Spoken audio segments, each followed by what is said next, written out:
अरे दादा वहिनीचं भाऊ येते का नाही त्यांच्या गौरी गणपतीच्या सणाला नेला.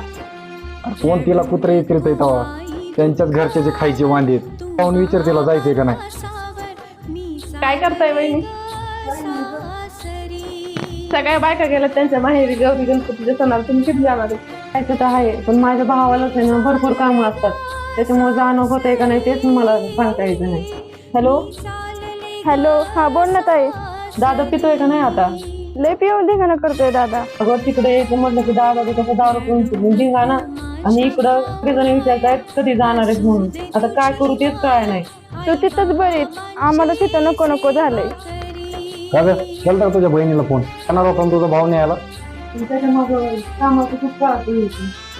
राहू दे, जसा काय तुझा भाऊ लय का आता गिरला घ्यावं लागेल, पडला असं कुठेतरी पिऊन लागली पोळी खाणार. असू दे तुझी माय.